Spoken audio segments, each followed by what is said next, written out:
La enseñanza de Jesús va directamente al corazón de lo que es el pecado en su más profunda raíz. Cuando le preguntan o le piden, uno de los oyentes le dice: dile a mi hermano que reparta la herencia conmigo.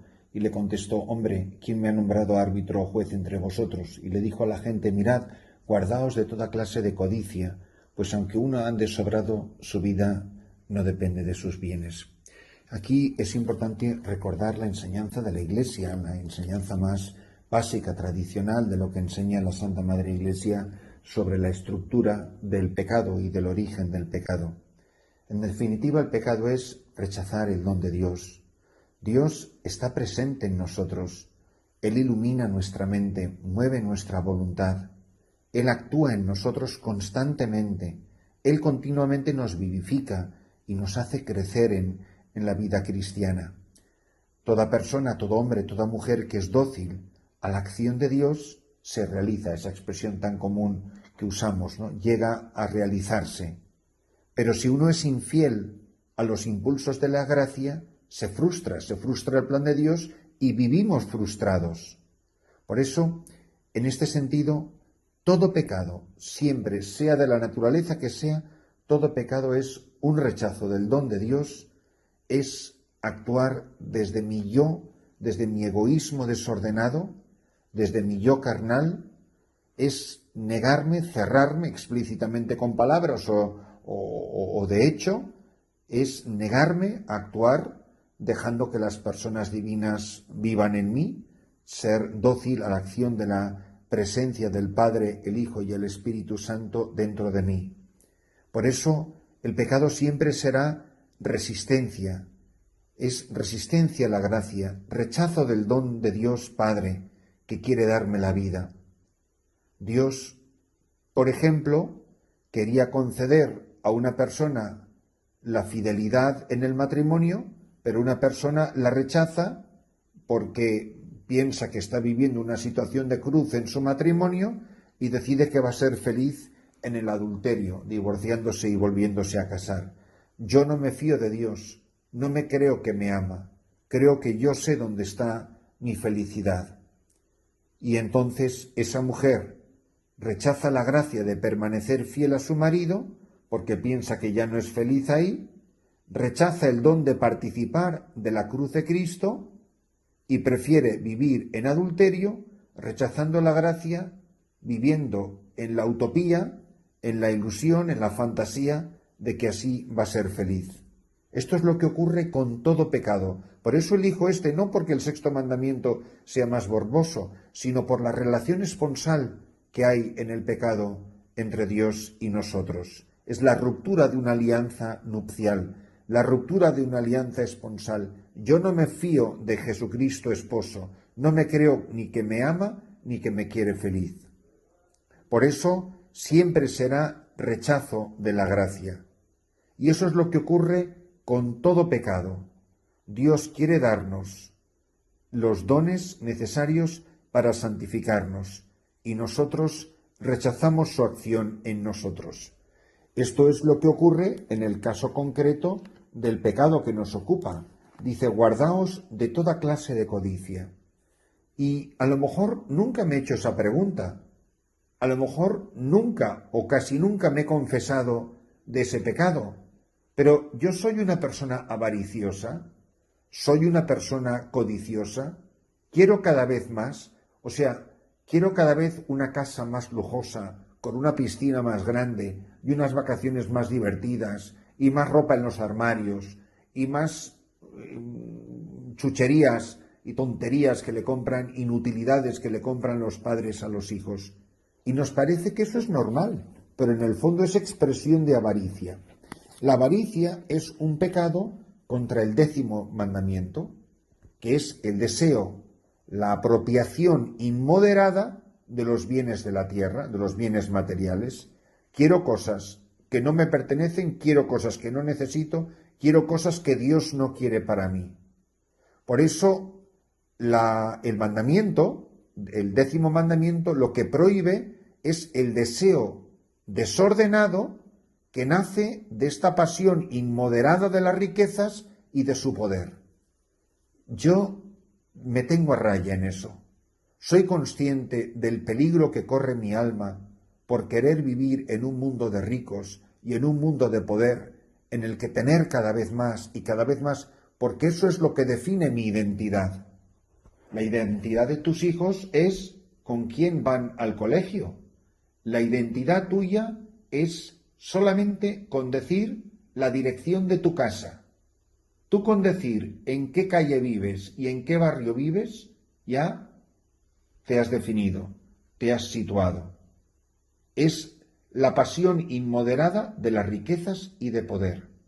Por eso este mandamiento prohíbe también el deseo de cometer una injusticia, mediante la cual se dañaría al prójimo con bienes temporales. Por eso recordad el mandamiento: no codiciarás los bienes ajenos.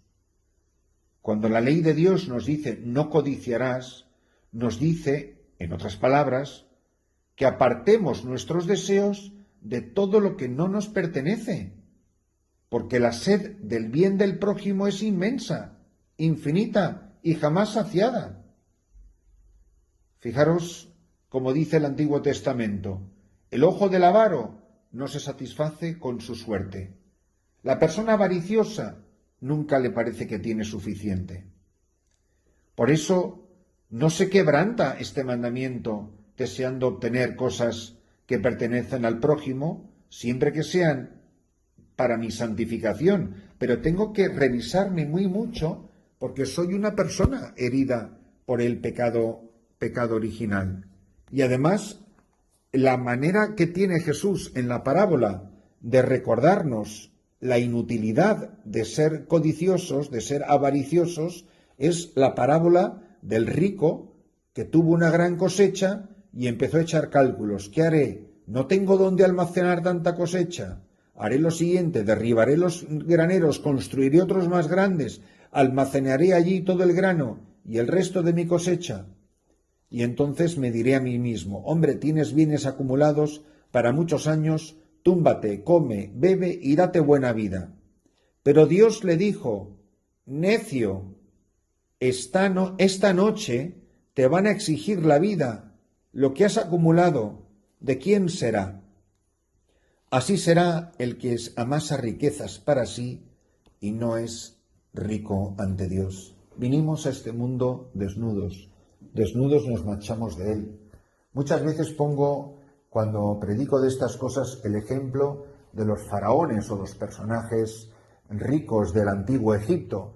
Tenían la mala costumbre o la absurda costumbre de enterrarle con todas sus riquezas, con vasijas, con alimentos, con joyas, con oro, con plata, con diamantes, con vestiduras, y 3000 años después, porque pensaban que todas esas riquezas eran necesarias para su vida tras la muerte, y que todo eso iba a ser necesario para pagar al barquero que le iba a cruzar el río de la muerte.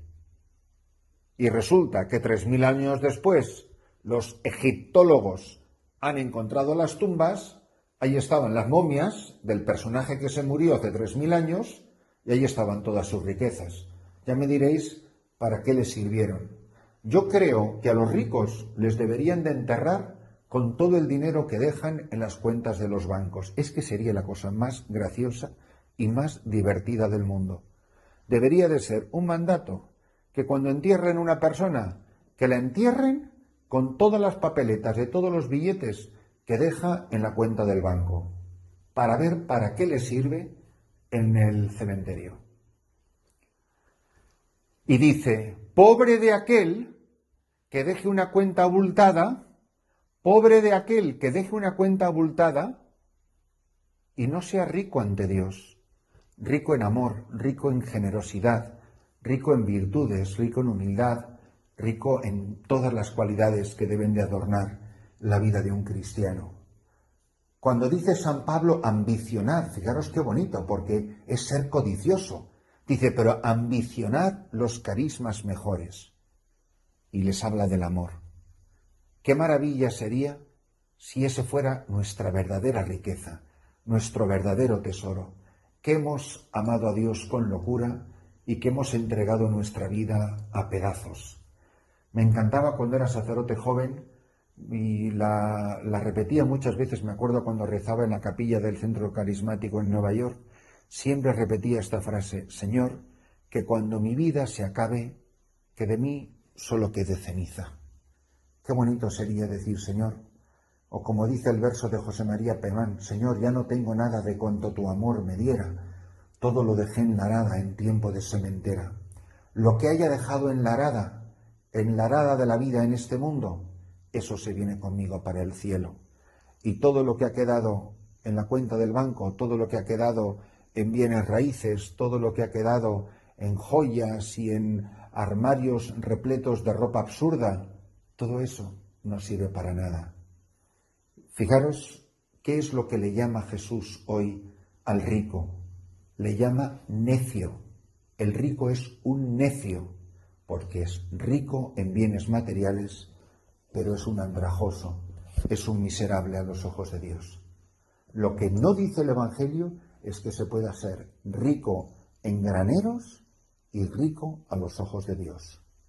Pobre de aquel, dice la palabra, que sea rico en bienes materiales, pero no es rico ante Dios.